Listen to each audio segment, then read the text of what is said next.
Welcome to Voices in the Work, a continuing education podcast from the Texas Opioid Training Initiative.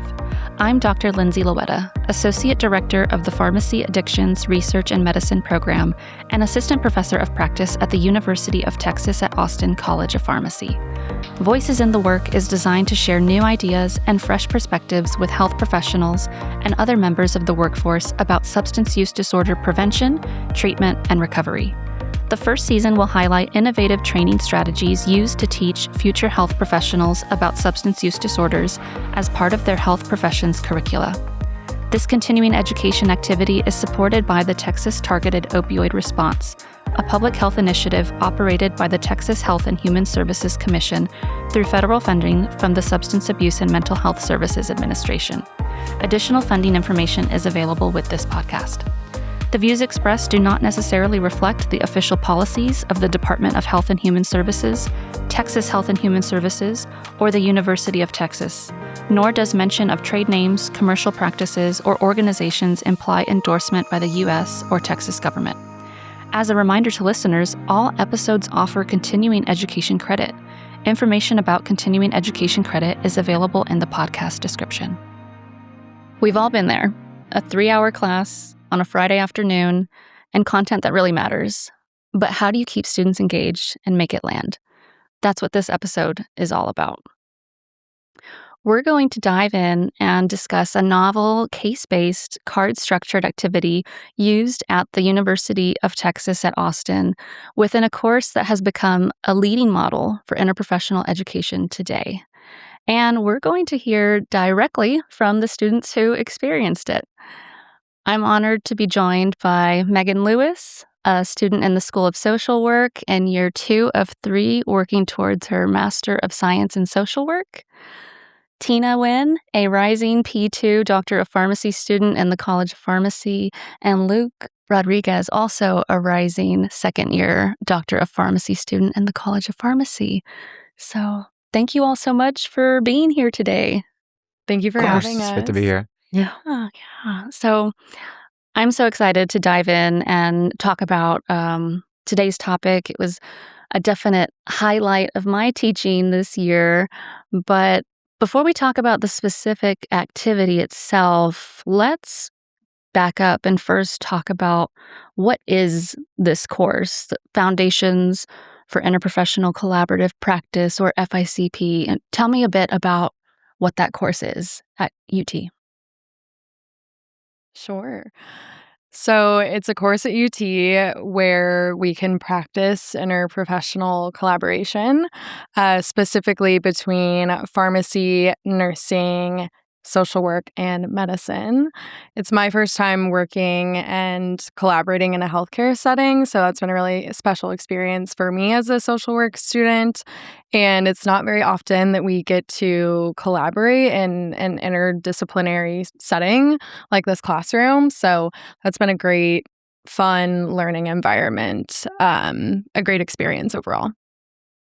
I definitely agree. In my personal experience working in a pharmacy so far, outside of schooling, I've had interactions with both nurses and doctors, of course, but I feel like I never really got to interact with a social working aspect of it. And I feel like that was, especially working with other social workers, it was really enlightening. Mm-hmm. I work in the community setting, so I'm exclusively working with pharmacists. So this is my first time also working with medicine and nursing and social work. So, yeah. Yeah. So sounds like a good opportunity to learn about other professions while you're still a trainee, before you get out into practice. Mm-hmm.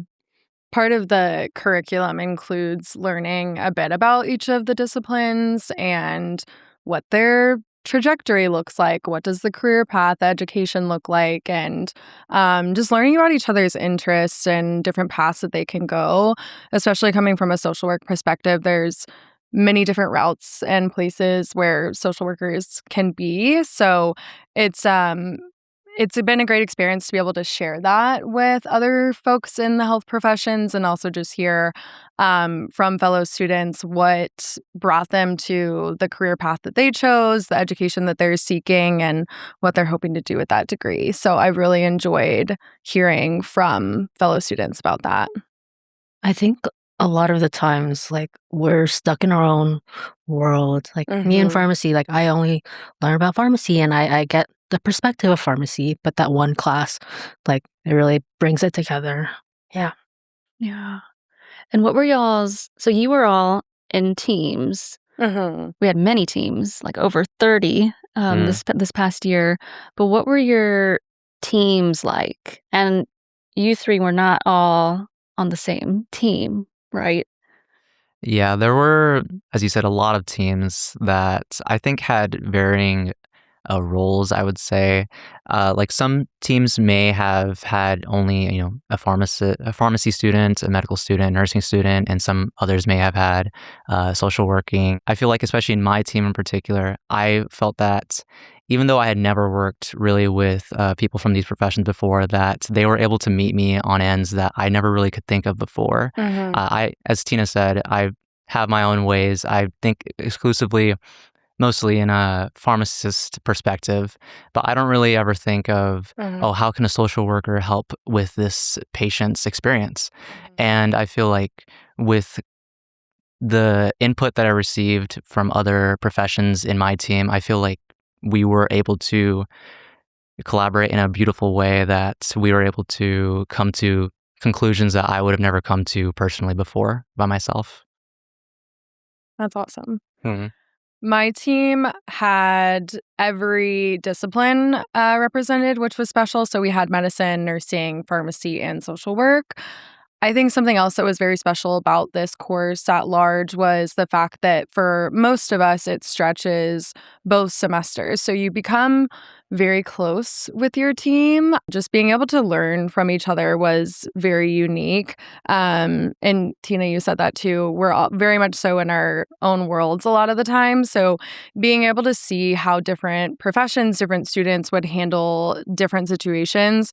For example, I think about my nursing friends and they know like SPAR like the back of their hands. And I had never heard that before coming into this course. So being able to learn different tools and see where different professions can really flex their skills was special. And being able to borrow from one another was a very unique experience. And who else made up your teams? Our facilitator. Yes. I love my facilitator very much. So mine was from the College of Nursing. And so she had so many stories about how certain things that we've learned about in the course applied directly to practice. I believe that she was a NICU nurse, and she had years and years of experience and was very mature and helped us form our collective thoughts very well. Mine was also a NICU nurse. Oh, wow. Yes. So I wonder if it's the same one, but I'm wondering as well. but she was a safe space for us, for sure. I think having that facilitator, it gave us a direction to go down with every module, but she gave us like creative freedom to explore as a team. That's so important to have. I'm so glad you had that. I would also describe my facilitator as a safe space. Professor Morgan, she was wonderful, also from the College of Nursing.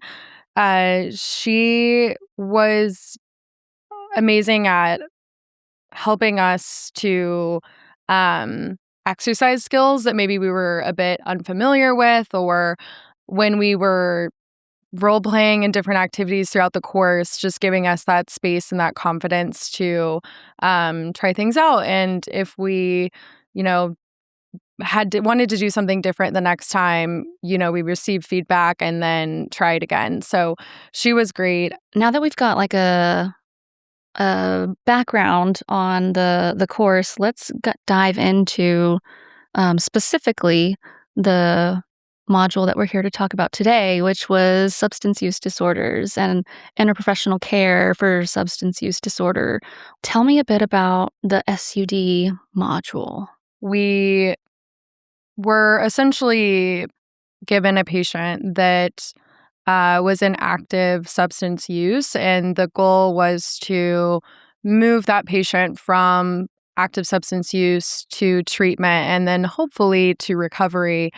But something that was demonstrated in the activity was sometimes the person doesn't make it all the way to recovery. Sometimes they're in recovery and then they have an experience and they're no longer in recovery anymore. So I think that was demonstrative of real life. And some of our teams made it all the way to recovery. Some made it halfway. Some had experiences where their patient was experiencing some sort of setback. So again, I think that was very demonstrative of what real life is like. And along the way, we were mindful of the patient's well-being, the patient's progress, and then as a team, our collective well-being and team burnout was something that we were constantly assessing along the way as well. So there's many factors that we were aware of as we were working with that patient through the continuum of care. Mm. Well said, everyone. Yeah, so you had a patient case that your facilitator read with you. And then you talked about, the patient was in active substance use. So there were different scenarios that you all had to work through as a team. And you did so many scenarios while the patient was in active substance use. And then if enough positive progress was made with the patient, then the facilitator gave you another patient case update. And then you had new scenarios to work through. And then that process repeated for a final time with, as you said, the hopeful goal of a person, maintaining stabilization and recovery. Tell me a bit about the scenarios, because some were positive, but some had some negative outcomes, right? Yeah, each of the scenarios held different consequences, as you said, positive or negative.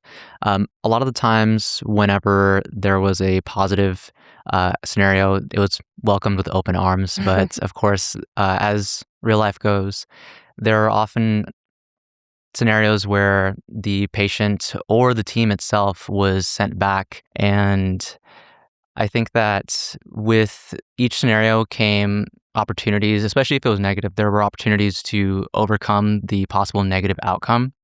And there were various ways to overcome the negative outcome, which included there were little aspects, factors that we could choose. We could utilize a method of communication that we learned within the class. We could roll a dice, take a chance, or we could spend what currency was given to us at the beginning of the activity that was useful in situations like that. While we were tempted to overcome these negative outcomes with things such as tokens or rolling a dice, taking a chance, we found that utilizing the communication methods that we learned was a much better process for us to grow as a team and to help the patient with more hands-on communication as a whole. And how was that too? Because, you said you could use a tool that you've learned to mitigate the negative outcome. But it wasn't just, oh, well, in this situation, I would do motivational interviewing. Like you had to actually practice it, right? Yes, absolutely. Yes. Things like motivational interviewing, we were able to tackle these scenarios by practicing them in the situations or the negative outcomes that were presented. And through that, we were able to continue forward and possibly either mitigate the negative outcome or possibly turn it into a good outcome entirely. It was really nice. Yeah. And all of you mentioned like how key your facilitators were. Like I can imagine it must feel good to get to practice, how would you address this as a team? What would you say to the patient while in this, as you all described, safe space with the facilitator who, created that environment where you felt like you could practice these skills? Yeah. I think with each turn, right? There was one person who pulled the scenario card, but the way that my team approached it was it was a collective effort, so everyone didn't feel so pressured to take this scenario on by themselves. So with like the different communication styles, like there was never one perfect technique, but I think as a collective, we could form a more like a more perfect way to approach a specific scenario. Yeah. My team took a similar approach where we would read the scenario card and discuss as a group which of the different skills we think would be a good fit for approaching that scenario. We did then empower the individual who pulled the card to be the one to actually practice it. So I think that was great, as it was a safe space to practice these skills. But it was nice to have a team to consult with and to ask, what would you do here? Is there a specific skill that you think is maybe most appropriate for this specific scenario? And our facilitator was great at, again, being very encouraging of us, telling us, what we did a good job at, which I think when you're in such a new space and practicing these skills that maybe you've never heard of before entering in this classroom, it can be a bit intimidating. But knowing that we're doing this in a safe environment where it's very new for many of us was encouraging, and just felt like a safe space to try these things out, receive some feedback, and know how to improve for the next time. And, when we enter the real world and use these skills in real life situations. So that's what I really appreciated about that. Tell me a bit about what was it like to walk into this activity? I feel that, of course, as you stated previously, this class usually occurs on a Friday afternoon from about 2 to 5 p.m. after weeks of multiple classes and multiple tests. But I feel that walking into this in particular was very much of a change up. I feel that it was something that I was very engaged with due to the structure of it. It kept me engaged in the fact that I didn't know what was coming next, and I feel that it was exemplary of how a real world situation goes in the treatment of SUD. I think logistically, we had a quiz prior to coming to class, so we had to learn about what SUD was, what was the treatment of choice for SUD, and so we got a foundation coming in, but we didn't really know what the activity or the scenario, the nitty-gritty of the scenario would be. Yeah. Yeah, I feel definitely a lot of my team members were questioning every aspect of it since it was so foreign to most of us.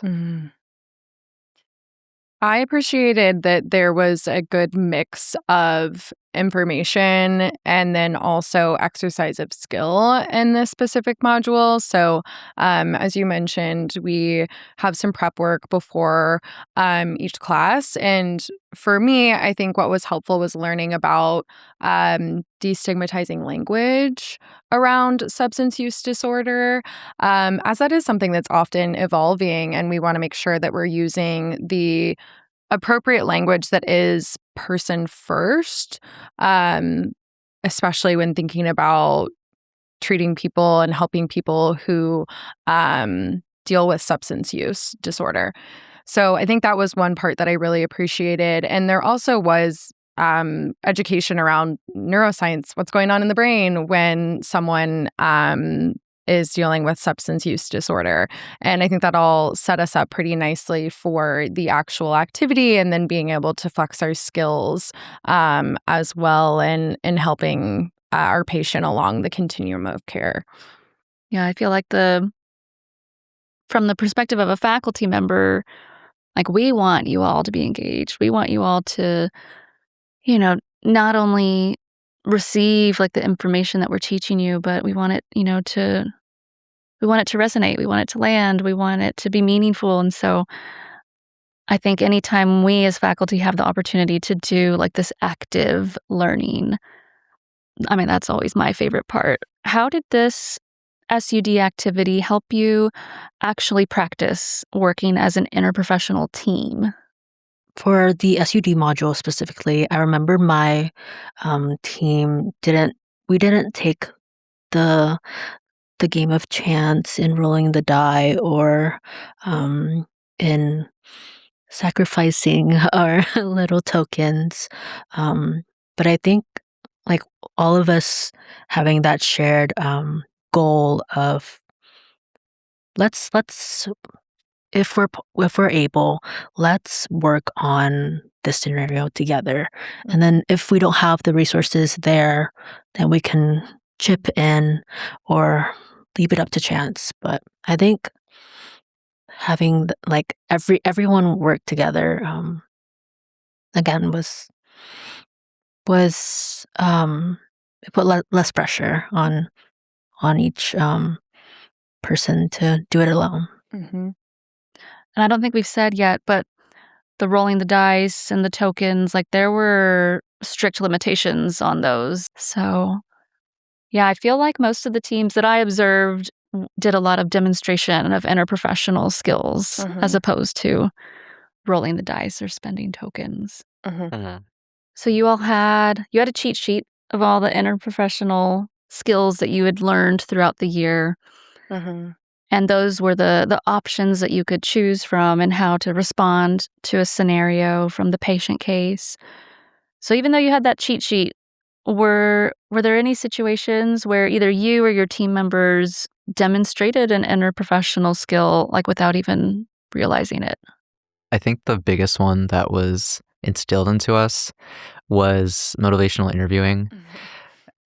It's like the back of my hand now. Whenever I speak to a patient in my community pharmacy setting, I always think about it, do I sound too patriarchal? Do I sound like I'm telling somebody to do something without actually having them, understand it or feel as if I'm coming off as endearing? Because that's the overall goal. The number one thing I feel that I learned from this was we have to meet the patient where they are. Right. And of course, it's always voluntary. Tina and I just had an ethics final over stuff like this. So it's, of course, ingrained in my head. But yeah.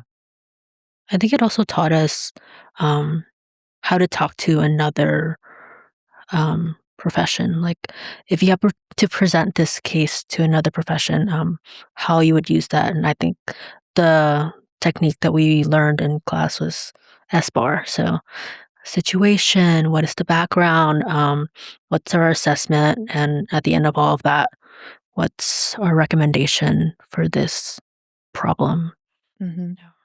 That's the skill that came to mind for me, especially with our nursing friends. I feel like they learn that early on in their education, and they do that pretty naturally. So we started to adopt SBAR and then just use it in communicating to each other, especially in this module. When we had updates around our patient, we were just using SBAR to communicate what the situation was, the background, what we assessed about it, and then what we think we should do next. So it was fun to see that we were just automatically using some of these skills without even realizing it. It's second nature to you now. So we talked about resources like the tokens and the rolling of the dice. Were there ever times during the activity where you felt stuck or limited by the available resources? There wasn't really a time that I remember our team feeling stuck, but I remember there being some scenarios where it felt like our patient was stuck and we could only do so much to help them in that. For example, I had pulled a card that was something along the lines of the patient. I believe he worked in construction, and part of his treatment plan was coming into the hospital or wherever he was receiving care on a recurrent basis, and he was stuck at one of his job sites.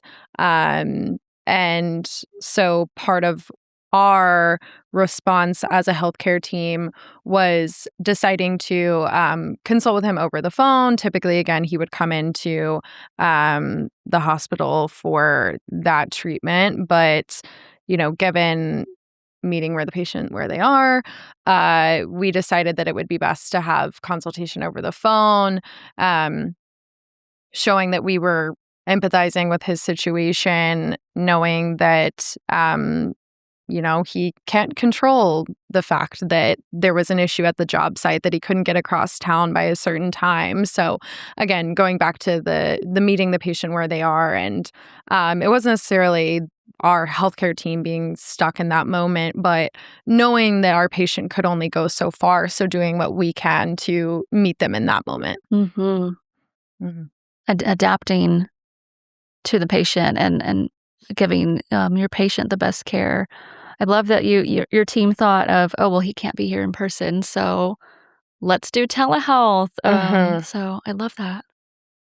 Yeah, I saw a lot of teams too, wanting the best for the patient and wanting the patient to progress.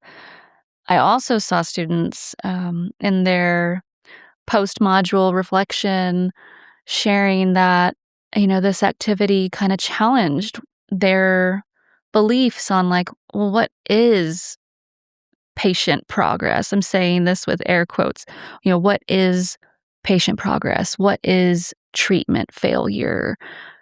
Did you all find that this activity maybe challenged some of your previous thoughts around those terms with regards to SUD care?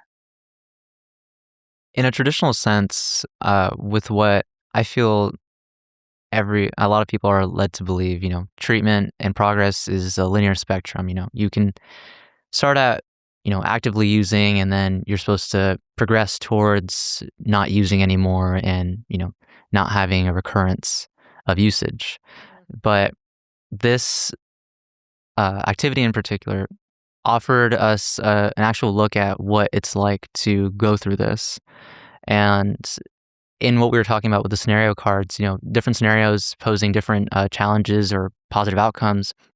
I think my team, being great as we are, we did encounter some hurdles, especially with some special cards. I know where you're going with this. I don't know if you all knew, but all the facilitators had 2 cards that they could issue if they wanted to. And these were kind of patient case updates, kind of like a curveball that they could introduce into the activity. And the patient case update was that, something happened and the patient had a recurrence of use, and teams had to, go back and readdress previous scenario cards. So, Luke, it sounds like, did your team get a recurrence of use card issued? Yes.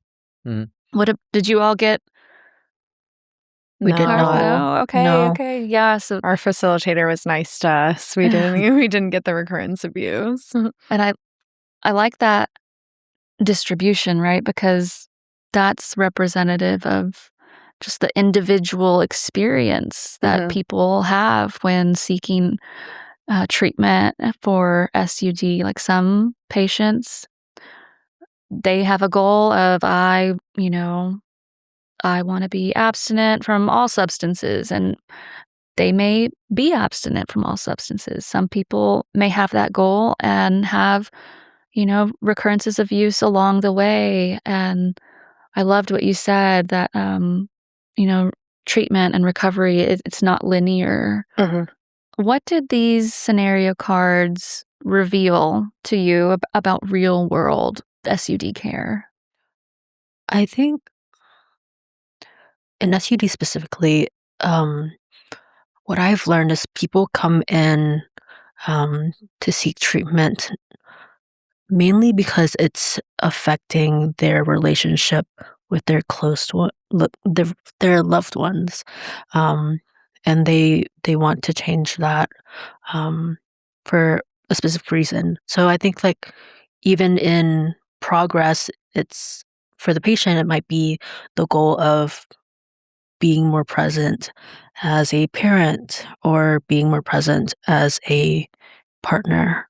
Mhm. So I think SUD specifically, it's the goals of the patient and where's the progress there. I think something I learned is SUD looks different for everyone. And as Tina mentioned, everyone's goals look different as well. I think sometimes SUD is recreational, sometimes it's compulsive, sometimes it's chronic, and there's no right or wrong. It takes different forms for different people. So that was one thing that I definitely took away from it, and just tying it back to meeting the patient where they are. As I said, different patients have different goals. So doing what we can as healthcare providers to help them meet those goals was the other idea that I really took away from it. Yeah, absolutely.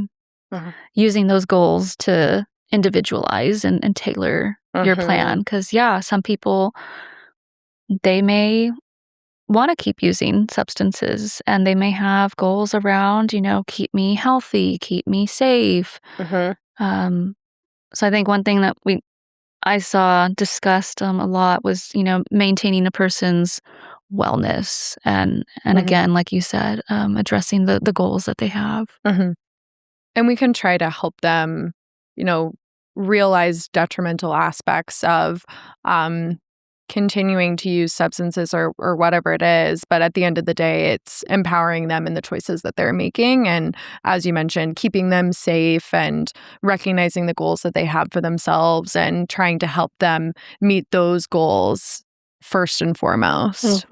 What made this activity effective for your learning, and what should educators take from that? I think that it made it a lot more engaging. I touched on that earlier. Sometimes when I go into class, I feel a little drained from energy. And especially because this particular class is sometimes on the other side of campus from where I am in the pharmacy building. But it was more hands-on. And although it did involve our facilitator and the overall guidance from the course coordinators at the beginning of our class, it had us dealing with these scenarios on our own. And it also helped apply some real knowledge as well that we've already gained and how we can apply it to the certain situations that we were presented. Yeah, I think my biggest takeaway from this module was to give yourself grace and ultimately, when you're in trouble, lean on your teammates, lean on their strengths. And I think that overall helps everyone's progress. I think I really appreciated that you saw how different scenarios impact a patient, and sometimes people are afforded certain things that give them an advantage, and sometimes there are things that disadvantage folks as well. So seeing that in the activity was something I appreciated, and also just recognizing that care is individualized. And I like that we were given the opportunity to discuss as a team, how for this specific person can we best show up for them. And I really thought that that was a great exercise for all of us and a good reminder that, again, care is individualized, and meeting people where they are is important, and taking their goals into account is important as well. So being able to exercise that in a safe environment was beneficial. So for our listeners, as you're listening to this conversation, maybe you're reflecting on your own teaching, training, or clinical experiences, and be thinking, about what kinds of learning activities prepare future health professionals for the realities of SUD care and interprofessional teamwork. Okay, to close us out, What's one thing you'll carry into your future practice? No matter what, no matter how hard of a day I'm going through, I'm always going to realize that the people that I work with and the people that I communicate with and the patients that I see can also be going through the same things, if not worse. And to always meet them and greet them with the most positive energy that I can bring. I think something that I will take with me is a reminder that everyone is experts in their own way. So, within the interdisciplinary sense, we're all experts in our own fields to a certain degree, and remembering to lean on your teammates, ask them questions, consult with them. That's the crux of the class and the purpose of the class. So I think that's one thing that I would take with me, or that I will take with me. I think the other reminder is the patient is the expert in their own world as well. So remembering that everyone has agency in their own life, and they know themselves and their body and their history and their background best. So remembering that they're a person at the end of the day, and relying on them for the expertise and their own care. Yeah. I think out of all of this, I would remember to meet the patient where they are at, and the resources that are accessible to them would help them at the end of the day. Perfect way to close us out. Luke, Tina, Megan, thank you all so much for being on Voices in the Work and, sharing your perspectives and your experience with this activity with our audience. It's been great to have you, so thank you so much. Thank you. Of course. Thank you so much for having us.